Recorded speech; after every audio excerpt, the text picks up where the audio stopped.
Hey, this is the hardcore legend Mick Foley, and you're listening to Sports Guys Talking Wrestling.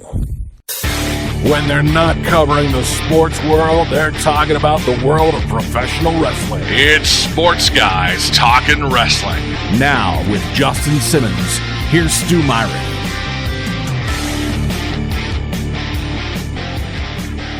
Sports Guys Talking Wrestling on the horn. Stu Myrick here. Justin the Smash Simmons will join me here in just a little bit as we preview WrestleMania, assuming there is a WrestleMania this weekend.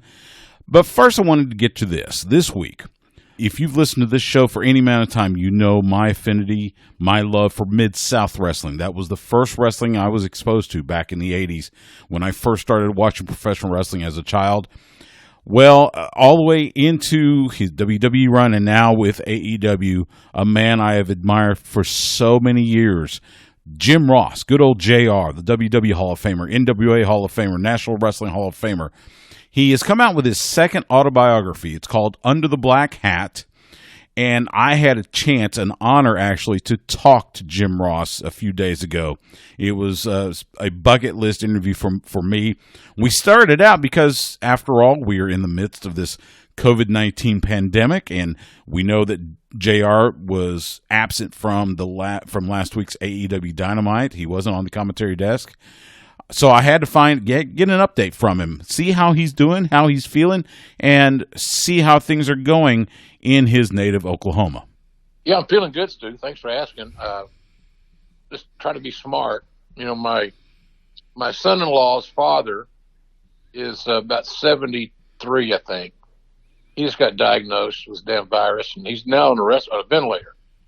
So my two granddaughters, two grandpas, we're both getting up here in age a little bit, but it's a very emotional time for my family because we always think that won't happen to me, or probably won't happen to me, or the odds are low, blah, blah, blah.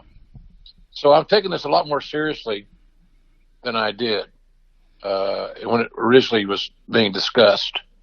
So, you know, for me to if I go to Jacksonville, I got to go through 3 airports: Oklahoma City, Dallas, and the Jacksonville airport, obviously, and on 2 different airplanes. And I'm just really getting very leery of making that trip.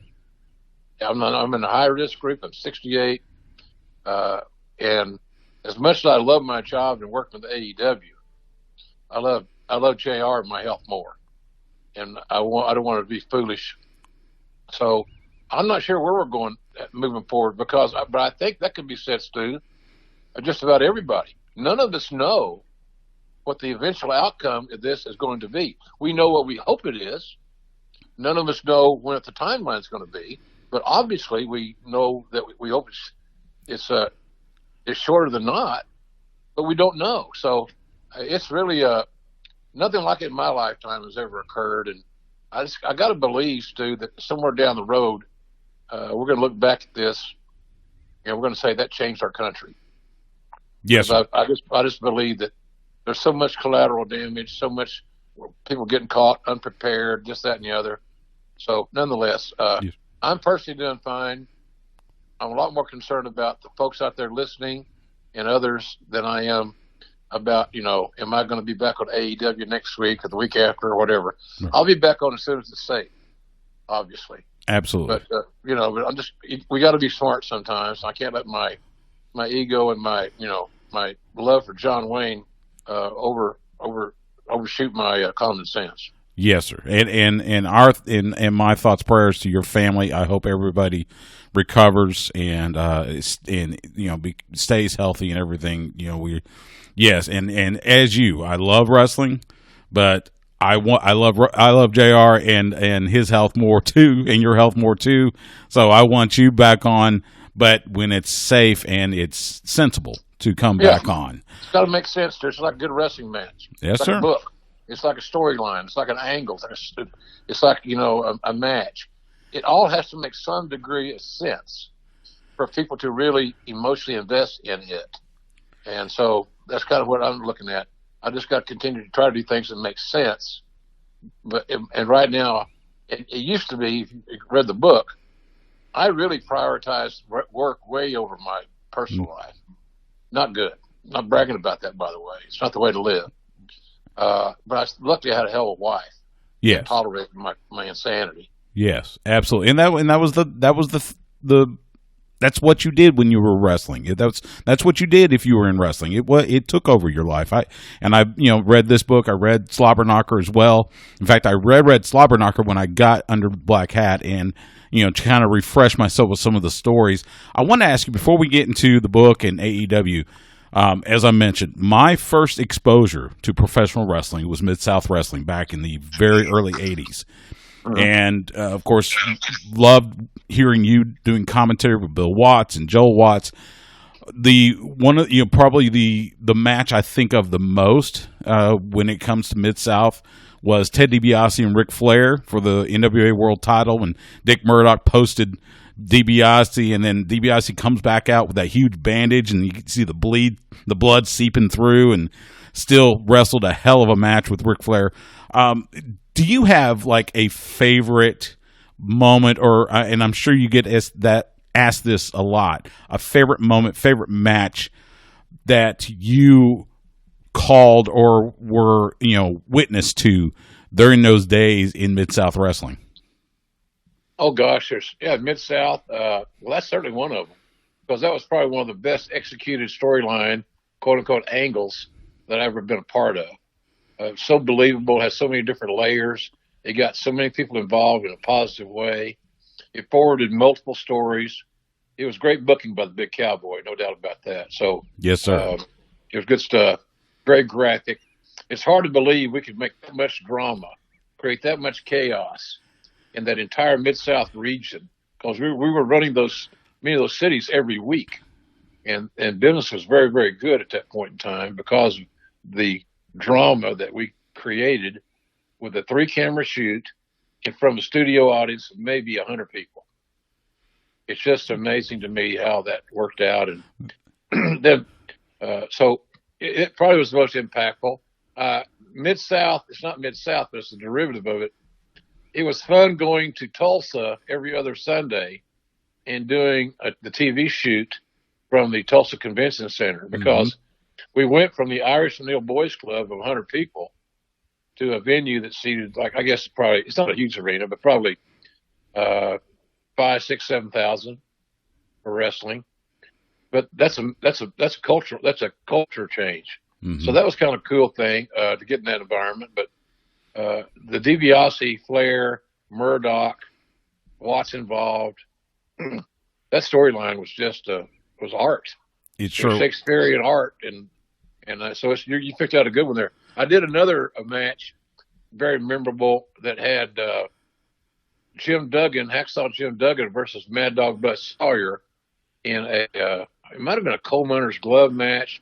It was a violent match with a lot of blood, and the one I think I voiced over that I recall the most vividly was probably done in Houston with Paul Bosch's operation back in those days. But Duggan and Buzz had no issues beating the hell out of each other, and not so you didn't see through the art portion. More sports oriented. It wasn't just the art portion. They beat the hell out of each other, and if you sit at ringside or anywhere in the arena, you can see that this looks like it's real. So we were able to suspend disbelief, and the illusionists in the ring were able to pull it off, and it was great. Absolutely. I talked to Hacksaw Jim Duggan years ago, and he talked about how brutal those coal miner gloves matches were between, whether it was Buzz Sawyer, Ted DiBiase, whoever. And he talked about how hard those things feel when they get planted on your skull, and how much blood you lost from those. Those coal miner glove matches also that's one of the iconic stipulations that Mid-South Wrestling did, and did it to perfection. So let me ask you this. So Under the Black Hat picks up right where Slobberknocker left off, with you getting ready to call The Rock versus Stone Cold at WrestleMania 15. What made that night so pivotal in your career, where that's kind of the split point between the two books? That's a good question. I think maybe I got an answer. I'm just trying to think. Hit me with that question again, Stu. Okay, sure. As I mentioned, so WrestleMania 15, you get called. Yeah, I got it. Yeah. Rock and Austin wanted you to call that match. So what made that? I had been out. I had been out of action.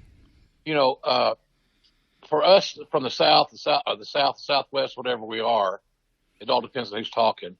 But for those folks like me, from where I'm from here in Oklahoma, folks in Texas, sometimes we don't talk like everybody else.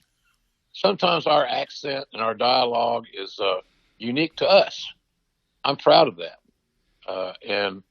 But I was out of action. The Bell's palsy had got me again pretty hard. And I thought, to be quite honest with you, much like this damn virus, but not nearly as serious, obviously, I didn't know how I was going to end up. How am I going to heal? If I am going to heal to some degree, how much will it be? Will I ever be able to regain my smile? Will I always have a somewhat of a speech impediment now because of my paralysis from the Bell's palsy? So I really believed at that point in time that this could very well be it for me. I could see Vince saying, well, he acquiesced to two guys I signed and I brought into the company in Austin and Rock. He knew that I meant a lot to those guys and them me. So maybe it was a good going away deal for JR. I was really leery of all that stuff. I was leery that I was overthinking it and whatever, but I just didn't know. So, anyhow, I thought that might be my last ride. So consequently, that's why it was so special in that regard. And the fact that it was Steve and Rock, and it was big time business. It was two guys that I had amazing confidence in, and I was so proud that we were able to recruit them and sign them. And I'm sure if good old Darrell Royal was around right now, he'd say the same thing about Earl Campbell. You just knew when you got him, he was going to be great. And I just knew when we got both those guys that they were going to be great, but we didn't get them at the same time. So the roads crossed, and when they did, we capitalized on that with three WrestleMania main events: 15, 17, and 19. So it was real important for me to get back in the saddle, if only for one more time, and go out somewhat on my terms. But luckily for me, Vince always liked my work more often than not. Philosophically, we didn't always get along, but be that as no big deal. So I was important for me to, if I'm going to leave, I want to leave by God standing up. I want to leave on my own. I want to walk out of my own power. And that's kind of how I looked at that thing. But the other thing is, because of the magnitude of Rock and Austin and Rock, it was a matter of, I felt like I wanted to do something good for those guys, other than give them contracts and manage their affairs in WWE. But I wanted to do something that they could recall, they could listen to, and so that's kind of what we try to do. So there's I put a lot of pressure on myself. I did that a lot until I found out, that here in the last few years that, stress and pressure is not good for Bell's palsy recipients. So I've tried to chill out a little bit, but back in those days, man, I was wound tight, but I was also being a realist, Stu. I just thought this might be it. So if it's going to be it, by God, let's make it a good one. Well, and I think that's the case with any of us that, love what we do, whether it's, calling wrestling or sports radio or whatever. You put a lot of stress on yourself because you want perfection. And no matter how hard it is to achieve that, you drive yourself to make that happen. And by the way, not only lucky for you, but lucky for wrestling fans that you had many more moments behind the mic in WWE and now currently with AEW. Let me ask you this. You mentioned, you've had ups and downs during your run in WWE, Vince bringing you back so many times after he realizes that, yes, you are just that damn good, to use a certain wrestler's catchphrase. Was there a point when coming back was the hardest? Oh, as you in the beginning of some of those departures and returning, those were challenging. It actually got a little bit easier going along because it became same as. It didn't have the shock value anymore. It didn't have the impact it had anymore. And I just took it with a another day at the office, knowing that it could change at any moment. My wife never understood that. She never understood that. The most vivid thing I can remember with her in that regard was I woke up from, I was on a morphine drip and just getting out of intensive care from colon surgery. And then the night that Vince did the Dr. Heine thing in LA, in the last segment of Raw. He saved the last segment of Raw, not for wrestling, but to pull my head out of my ass on television. So, I woke up and she was crying, and I thought she might have got a bad call. Mother was elderly, whatever, father. She had watched the show, watched Raw, and I was passed out. And she told me what happened, and then she asked this poignant question: why does he do that? I said, honey, I have no idea. And years ago, I tried to find the ideas, fight and fight and fight. I got to find the answer to this question. I got to solve this problem. Well, some problems in our lives are unsolvable. Sometimes we don't have the control or the power or the influence or the positioning to solve some problems. So what we have to do as intelligent human beings is cut bait, man, move on. So for years, I tried to solve everybody's problem. And some of them were unsolvable, as I mentioned. So I just told her, I said, I don't have an answer for you, honey. I don't know. I don't have any idea why he does. She says, well, he's like, he reminds me of Michael Jackson or Walt Disney. I said, how the hell you get that? Because he's created his own world, and that's what he lives in. And you stop and think about it, you rarely see Vince in the last several years, even before that, out in a non-wrestling event. He's all about business. That's his deal. And it's pretty amazing to me that she was able to pinpoint that, comparing Vince McMahon to Walt Disney and Michael Jackson, I never heard that before. But it does kind of make sense. I think you're right. Talking with Jim Ross, one of the best commentators in the world. Follow him on Twitter at JRSBBQ. You have a chapter in the book talking about the first version of the XFL, where you talked about, of course, doing commentary and doing play-by-play. And something you said really struck a chord with me. You said that Vince, when he wasn't necessarily a football guy, but then again, when he started in the wrestling business, he wasn't necessarily a wrestling guy. And I wanted to ask you, how valid do you think that is today with his view that it's not wrestling, it's sports entertainment? Does that go along with kind of that whole wrestling guy? He sees himself almost like an entertainment mogul. Yeah, he doesn't want to be known as a wrestling impresario or wrestling czar or wrestling genius. Entertainment is his deal. He's traded pro wrestling for entertainment, sports entertainment, more specifically. Examples are simple. In AEW, I suggested this, and Tony Khan and his staff agreed that we should have time limits in our matches. What sporting events can you name off your head, boom, boom, boom, that don't have any time limits? And the reason I asked that question is because I was told when I signed on with Tony Khan, he wanted a pro sports-like presentation. In other words, Tony grew up a big fan of Mid-South because he's watched all the archive stuff, UWF, NWA. He liked the wrestling that had a certain style, a certain athletic feel. So I said, well, we should have time limits. Because to me, one of the biggest exposés in pro wrestling are these companies that don't have any time limits. But somehow or another, each show times out just perfectly. We do things inadvertently, I'm assuming inadvertently, or just out of ignorance, that pulls the veil back a little bit. We know what's behind the curtain. We get it. But you don't have to show me all the time. You don't have to prove it again and again and again that this is showbiz and that we're play fighting. So I think that Vince is he's created a monster. And look, to have a pro wrestling based business that he has and be able to go public and do all the things and the growth that they have, the rights fees with Fox and NBC Universal, is nothing short of extraordinary. Mm-hmm.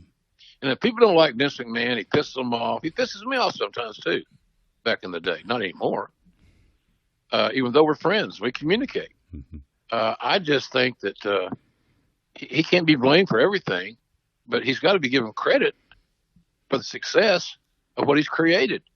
More wrestlers in his company and what his company has influenced are making more money now than they've ever made in any era in the entire history of pro wrestling.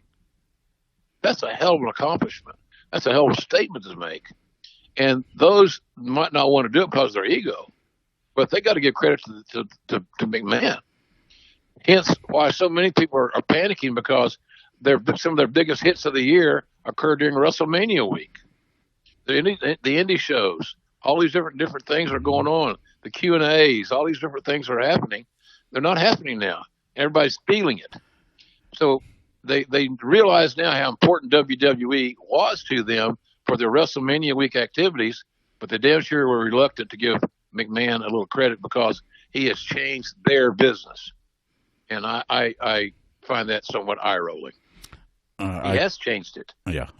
That's like saying, who the hell created a goddamn wishbone? Excuse my language. I'm mad about that. They ruined football. Okay. I get you.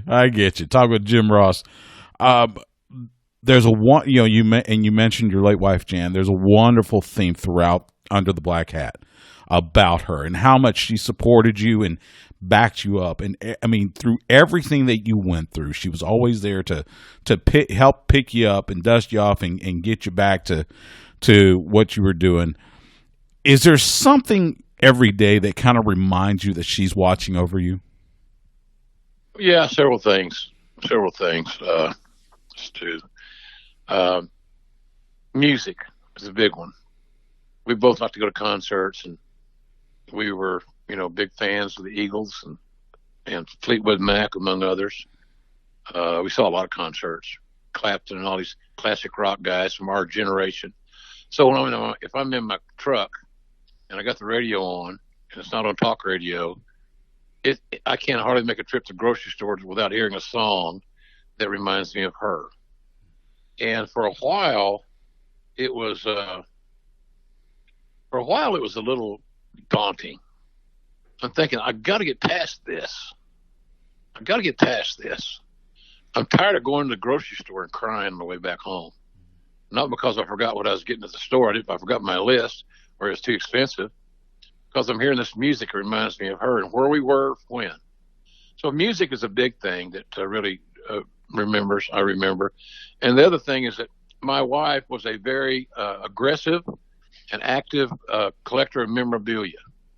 So as I look around the walls of my home, I see piece after piece after piece of memorabilia, rock memorabilia, sports memorabilia.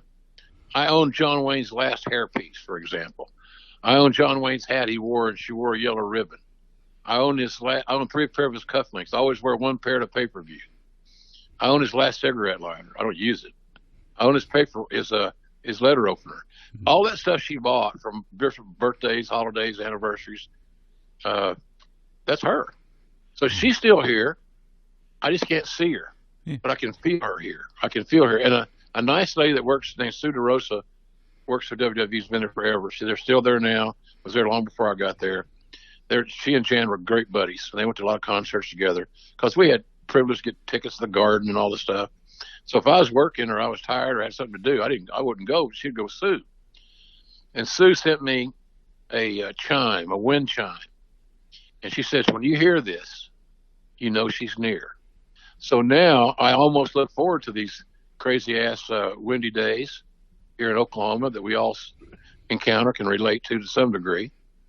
And I hear those chimes, and I know her presence is felt. And so a lot of little things. Yeah. This makes me sound like I'm a crazy old bastard, but, these are things we need to hold on to. I covet these memories. I covet my time with this woman. And I was very lucky. I've been very blessed in many, many ways, more than I'd probably deserve. But there's a lot of little tales that remind me of her every day. I will admit, when I read those last few paragraphs, I teared up a little bit, and not ever even this is not even meeting her, but you could hear from and you could just see from what your words how special she was, and how like you call her your angel, and you can see absolutely that she is an absolute angel, and that really touches my heart. We're talking with Jim Ross. Real quick, I want to touch on AEW. It's been 6 months since, or almost 6 months since Dynamite debuted, and what a ride! And it just seems like you and Excalibur and Tony Schiavone have created such great chemistry, in your time as a commentary team. Correct me wrong, but it just sounds like you guys are having a lot of fun nowadays. We are, and we're allowed to do our own business. We're allowed to create our own content. And we're not being told what to say.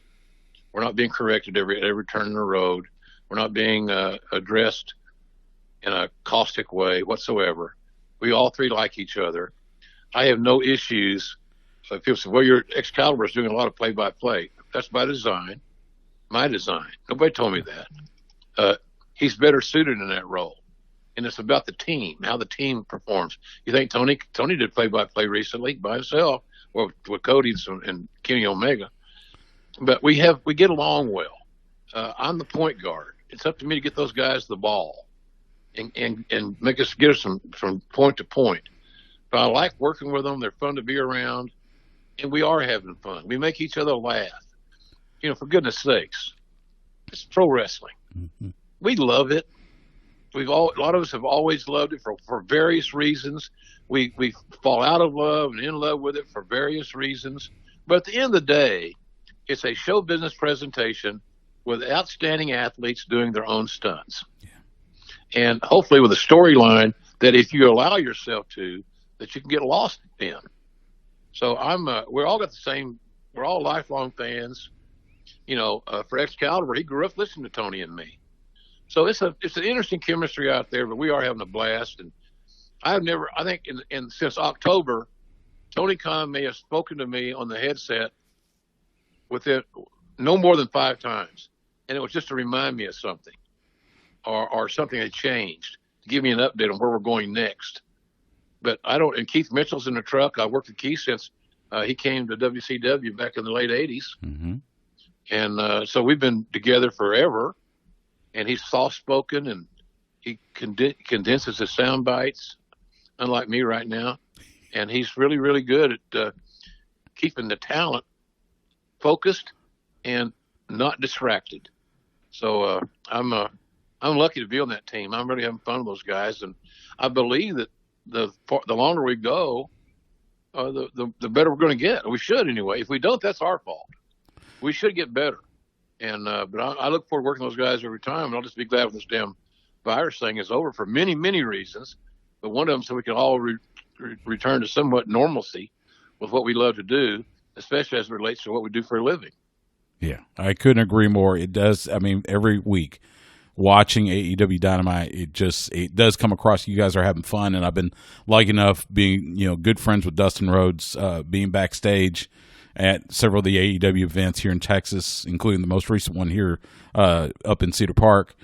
That just watching it's such a collaborative effort and such a positive mind frame backstage, and it's so cool to watch, and just it does my heart good. He is Jim Ross. I know you love Gordon Soley, and I was a fan of Gordon Soley, but I tell you what, to many people, you are the greatest voice in wrestling, and that I'll put that statement out as well. I'll put you right up there with Gordon and Bob Caudle and all of them. But Jim Ross, catch him on AEW Dynamite Wednesday nights, 7 p.m. Central, 8 p.m. Eastern on TNT. Once this virus gets done. And follow him on Twitter at JRSBBQ. Jim, is there anything you need to plug, by the way? I know you got the barbecue stuff still going, right? Well, I got my website, JRSBBQ.com. JRSBBQ.com. It costs nothing to look. And you can buy my book there. I'll ship it to you for free in the lower 48. And I'll personalize the autograph if you choose, which I'm happy to do and encourage you doing. If you want to get it as a gift for somebody and have me inscribe something that you think is funny or they'll really get a kick out of, I'm happy to do that. But it's a great offer where you're getting a free bookmark, the custom bookmark we had made, and the book, the hardcover version of the book, the personalized autograph, and free shipping. That's about as good as we can get that done. So that's at JRSBBQ.com.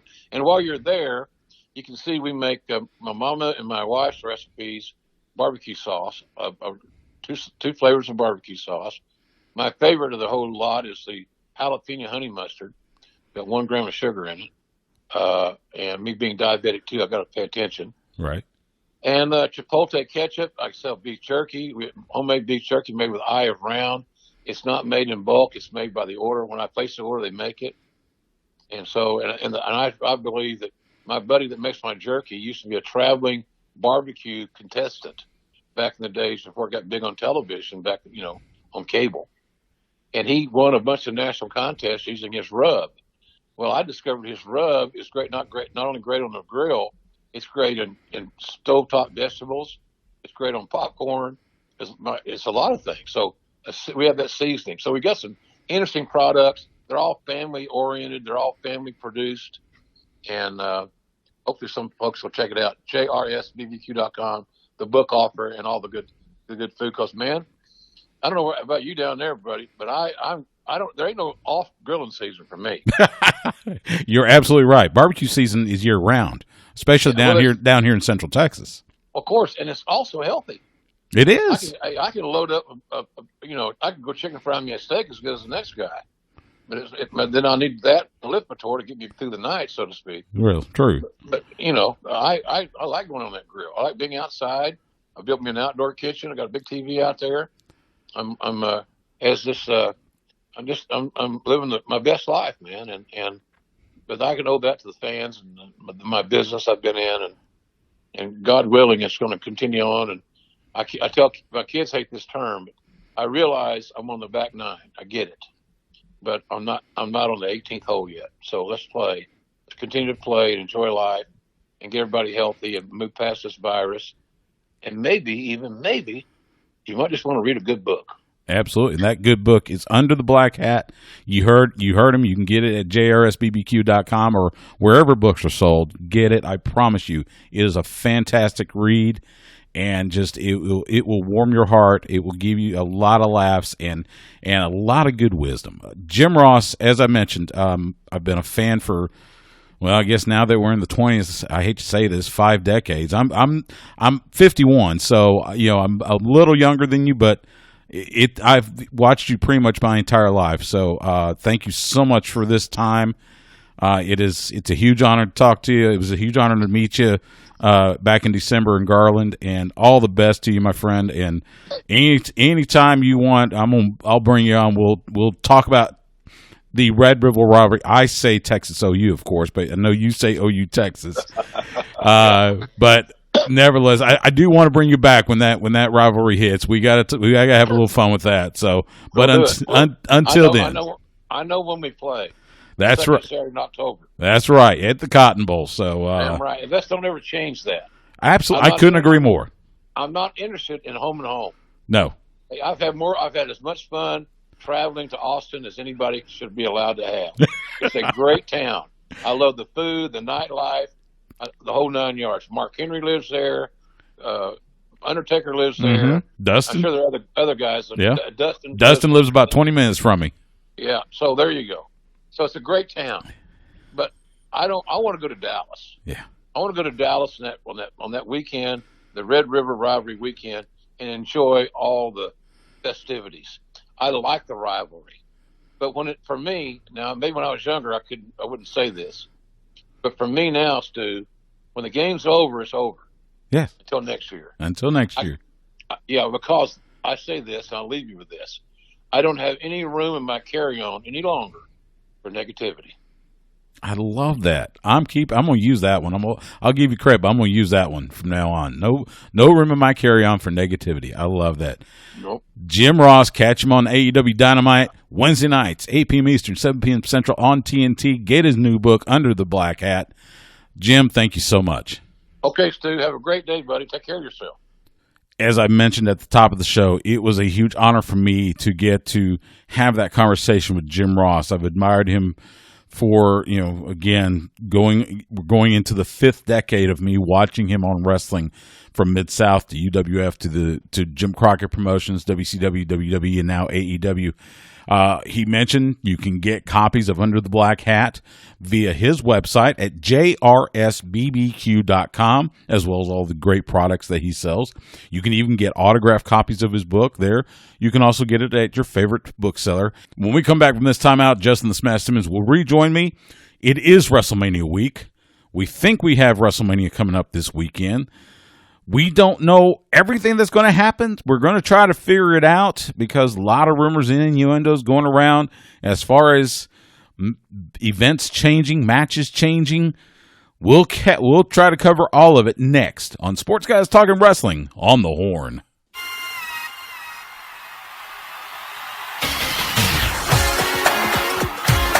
Austin, Texas, it is that time of the year again. It is WrestleMania weekend coming at you, and we're talking all about that here on Sports Guys Talking Wrestling.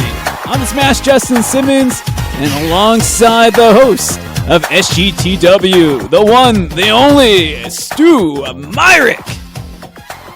Wow, okay. So are you now the Big E of Sports Guys Talking Wrestling? Not necessarily, but I mean, would that be? Well, I see. I'm horrible at video games, so I'm definitely not Xavier. Well, you're the wise sage, like Kofi. So I guess I'm Kofi. Make a few escapes Without every the now and dreads. then, right?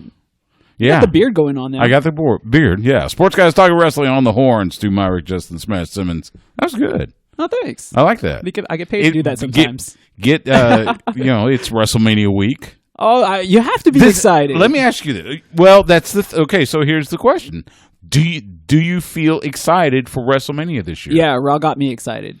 Really? Yeah. Okay. Raw, and I've been watching some of the old videos, and I just thought of it this way. I mean, if you're all about good promos and in-ring work, WrestleMania is looking, at least from what I saw on Monday Night Raw, shaping up the last 2 weeks on Raw, in fact. Really shaping up to at least be something interesting. The promos were fantastic. I mean, you don't want to watch Edge go against Randy Orton? That looks great. Yeah, that one has been gold from the very beginning. Let me ask you this, because I saw something where some are a little uncomfortable with, wrestling nowadays. There's lots of the curtain being pulled back. But I saw a few people voice their disappointment, I guess is the best way to say, at using wrestlers' real names, especially like with The Undertaker and AJ Styles. It was Mark Calloway and Alan Jones. Does that take away from anything? No. If anything, that just makes me feel more appreciative of the fact that we're kind of being let in on the secret a little bit. Or in other words, it makes it feel personal, because that's not the first time that we've heard his real name used on WWE television. Right. For Undertaker, you're right. I think that might be the first time we've heard AJ. Yeah, but outside of the rare Uncle Alan reference from either Luke Gallows or Carl Anderson. That goes back to the Bullet Club days. Exactly, but come on, guys. Let's not overblow this thing too much. Right. I mean, the guy has the tattoos of his initials on his body. True. On his rib cage. And he wrestles without it's a shirt. in the font of his logo. So, exactly. So it's kind of like Cody with the American Nightmare or the Nightmare Family tattoo. Well, it's similar, because the reason why he didn't have a name change is because he had AJ tattooed on him. Other than that, the WWE might have changed his name. Yeah, that's true. That's true. I'm glad they didn't change.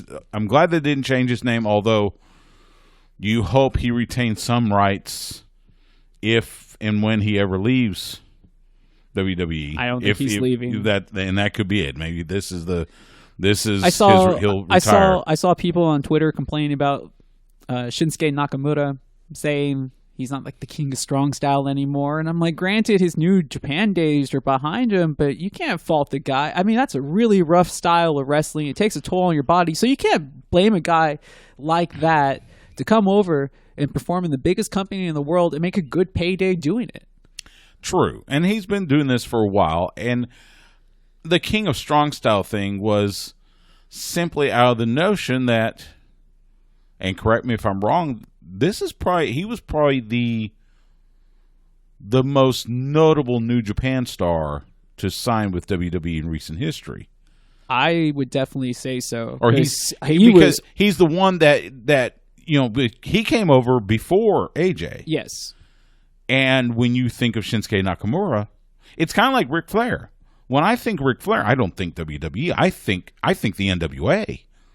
I think 10 pounds of gold. With Shinsuke Nakamura, I think New Japan Pro Wrestling. I don't think WWE. So to have that moniker was kind of like that was introducing the WWE fan that may not necessarily know about Shinsuke Nakamura's, pursuits in New Japan. His multiple IWGP heavyweight titles, Intercontinental titles.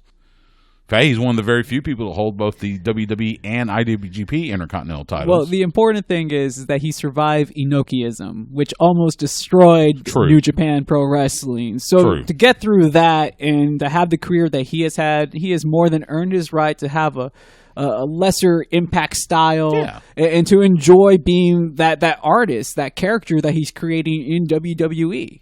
It's a reinvention, just like Chris Jericho reinvents himself, going from WCW to WWE to New Japan to AEW.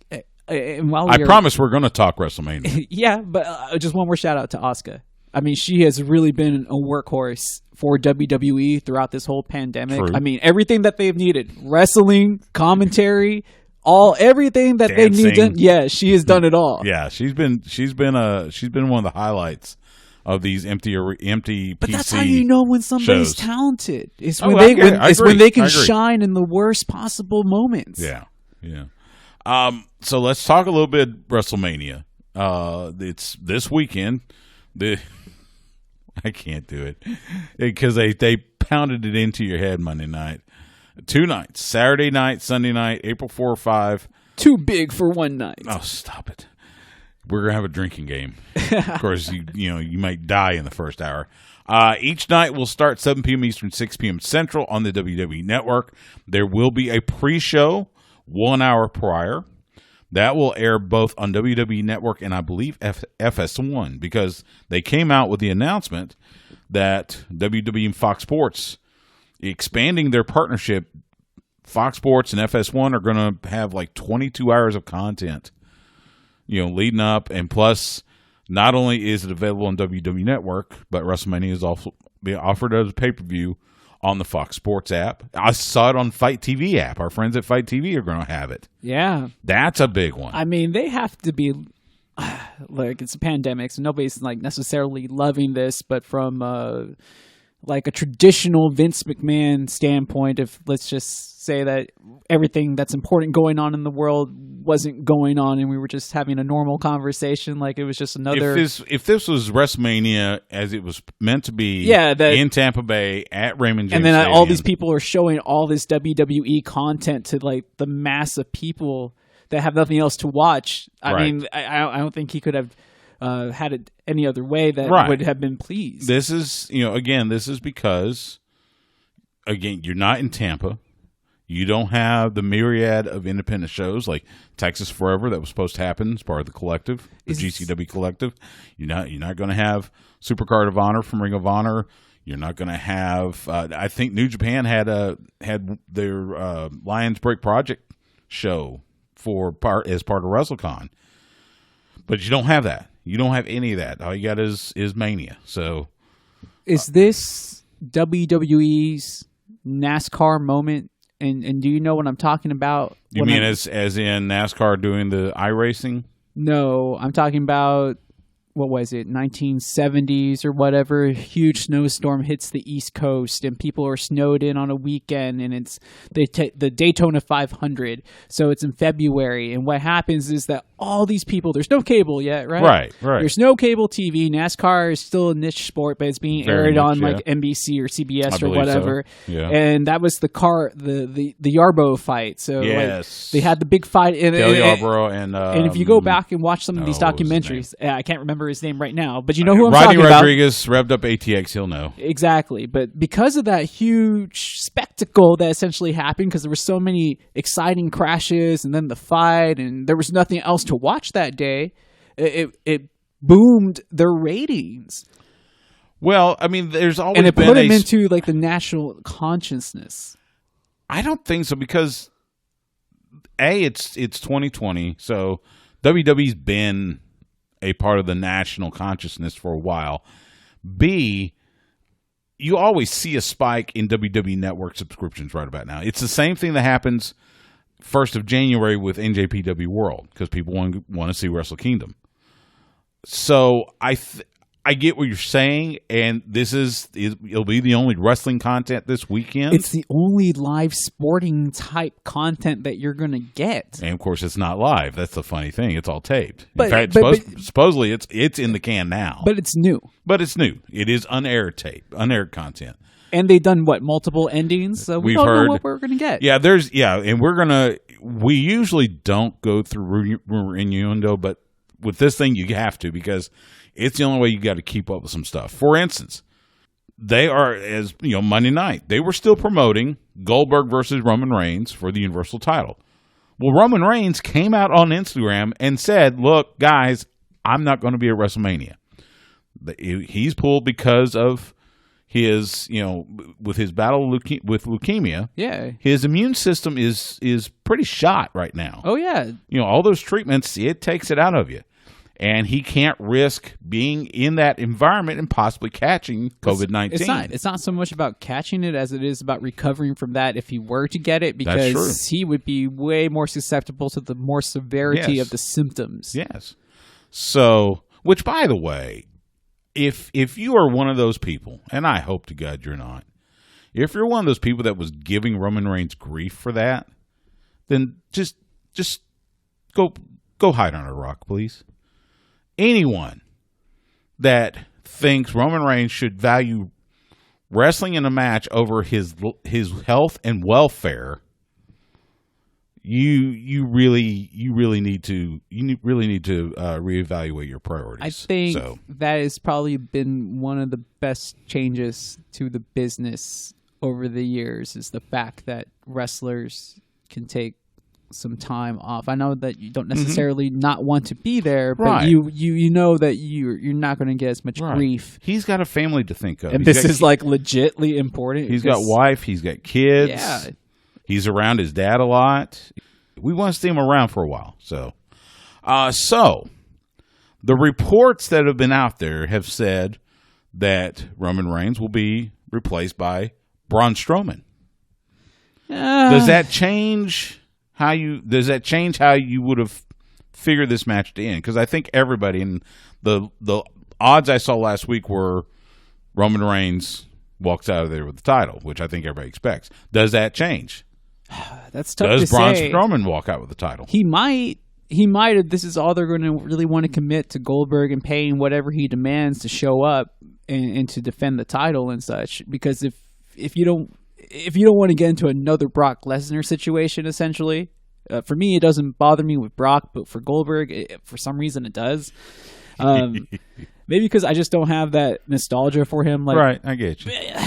It's because I wrestled, and I know he can beat me up if I said this face to face to him, but I might know more wrestling moves than he does.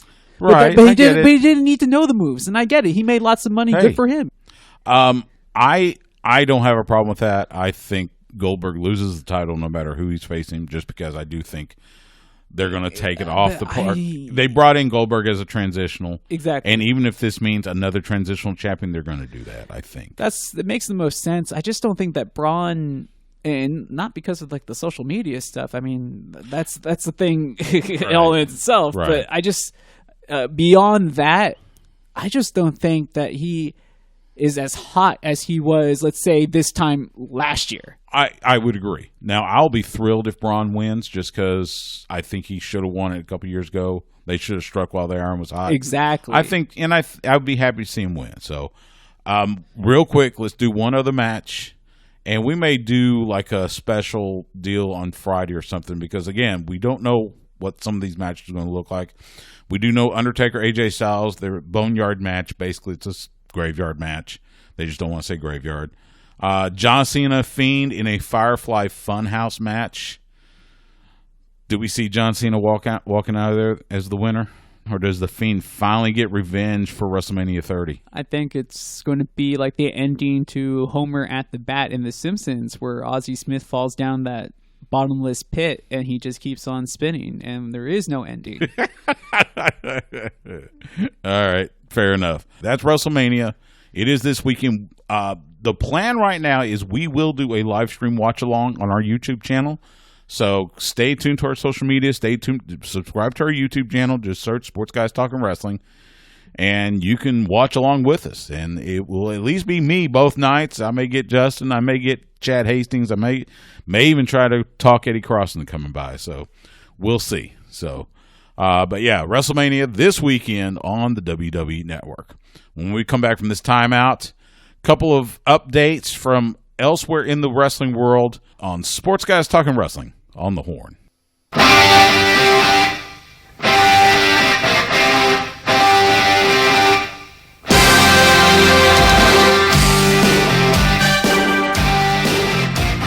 Sports Guys Talking Wrestling on the Horn. Stu Myrick, Justin Smash Simmons. That's an old one. That goes back to like the Trump Tower WrestleMania. The Atlantic City one? Yeah, Atlantic City, yeah. I have to admit. 4 and 5. Right? Yeah, 4 and 5. I think this one was played at Caesar Palace, and maybe you got to hear parts of it. 9 was Caesar's Palace. That was Jim Ross's first one. We talked to Jim Ross earlier. And I think they used this one in part in 10 as well for a little while. I don't know who's everybody's favorite WrestleMania theme is, but for some reason that one's always been one of my favorites. Maybe because that was my era. Yeah, that makes sense. So as a kid. Before we get into all that, the Horn and Coke FM are joining forces with over a dozen Austin media outlets for a virtual fundraiser benefiting Altogether ATX. The Media Blitz will be Friday, April 3rd. Donations can be made online. You can actually donate now. You can even request a donation link by texting Together ATX to 474747. Real simple. Altogether ATX funds are going to be directed to the United Way of Greater Austin and the Austin Community Foundation, who will award grants for local nonprofits that are serving those most in need due to the COVID-19 crisis. You can find full details on Altogether ATX at hornfm.com, cokefm.com, or go to altogetheratx.org. So join us as we try to help out those that need it most during this trying time. There was a video posted to the Facebook page for the Professional Wrestling Hall of Fame. The president, our good friend, Cowboy Johnny Mantell, unfortunately, he had to make the announcement that induction weekend this year is going to be postponed. They are working on an alternate date, and they're actually working on an alternate venue. Oh, they wow. may try to do a bigger deal, but for now, well, you think about some of the people that would have to travel to Wichita Falls. The Bushwhackers. Well, I was going to preface that by saying these are not exactly people I want to have to risk themselves traveling. Exactly. Great Kabuki. They were talking about trying to get Great Kabuki to come. Yeah, but I mean, come on. If they postpone the Olympics, I'm pretty sure there's going to be some issues with flights for a while. Yeah, this is originally scheduled for the middle weekend in May, so. We'll keep you posted as soon as we find out the new dates. Bummer, yeah, it's our favorite date to do every year. I was thinking about that today too. I was like, oh man, I can't wait to go back and see some of our friends and hang out, have some beers. I mean, it's always a good time. It's a blast. We have an absolute ball. And Carmine, now that he's like the head writer for Championship Wrestling from Hollywood, I've been wanting to kind of pick his brain and see what he's been working up. Yeah. Carmine DeSpirito, our good friend, working with Dave Marquez and the folks there. One other thing, AEW has announced they're having an 8-man tournament to crown the first AEW TNT champion. So they're going to do it's basically their version of a television championship. I think it's their version of like the Spectravision Championship from like UFW or something like that. Tournament will start on April 8th on Dynamite. It will culminate on May 23rd at Double or Nothing in Las Vegas, assuming there is a Double or Nothing. But eight wrestlers, and the winner becomes the first AEW TNT champion. So that's kind of cool. I know a lot of people are asking for a secondary title in AEW, so that would be neat. Would that be the true secondary title? Because there is no other title. But how do you feel about that being the true secondary title? Most of the time, secondary titles are continental, so to speak, or more regional based, not necessarily just television based. I'm good with it. Mid-South had it. Mid-South had a TV title. Tony Khan's a huge fan of the old Mid-South wrestling. And so he had the North American title. The secondary title was the TV title. Okay. Which used to be a medal before they had the belt. Used to be a medal? Yeah, you used to wear a medal around your neck. Go back to some of the old pictures. You see him wearing a medal. And then, of course, they eventually got a belt. So, but yeah, the TNT Championship. Talk about some love for your TV partner. No, I think it's smart. I'm trying to find this belt, though, so I can show you what I was talking about, because this is not the first time that a professional wrestling championship has been named after the broadcasting partner that they're being featured on. Doesn't Anarchy, don't they have like a televised championship and it shows the YouTube logo? I'm not sure about that, but I mean, one that has been on like a national promotion on television back in the day. I think it was, and I came across it on Twitter, and it really stuck out in my mind because I was like, "Oh, that's interesting," and I was like, "That's what they're probably going to do the TNT title like," or if they even kind of had any remnants to it. I would think that would be a nice little inside joke for the smart fans out there. I could see something like that. I could see it maybe looking like the old UWF TV title that Terry Taylor held, Nikita Koloff. Is that the one with the yellow strap? It did not have a yellow strap. Okay, because I'm like, man, I'm trying to think. I don't think it did. It's because I like everything on Twitter, and I know I liked that specific thing on Twitter because that's where I saw it, and I'm just trying to scroll through it, and I cannot find it. Yeah. But it's like I have to show you so you know what I'm talking about. You can show me after the show. So. Anyway, yeah, so big doings. Again, catch us on YouTube. We'll do the live stream watch along. We'll react just like you do to everything. By the way, kind of weird, we record this on Tuesday, March 31st. This day, 35 years ago, WrestleMania 1, Madison Square Garden.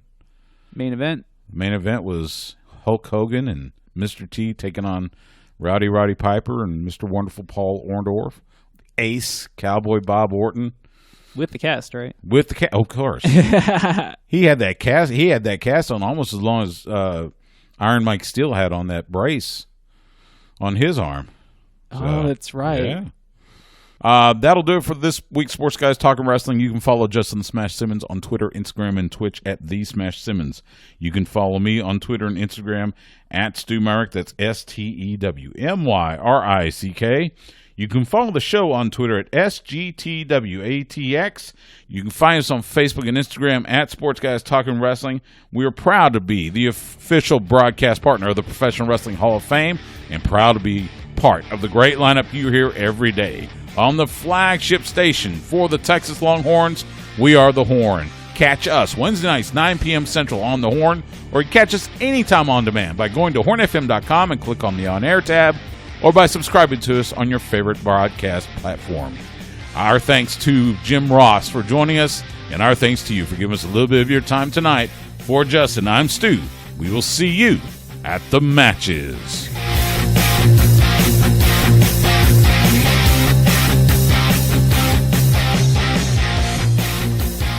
Goodbye and good night.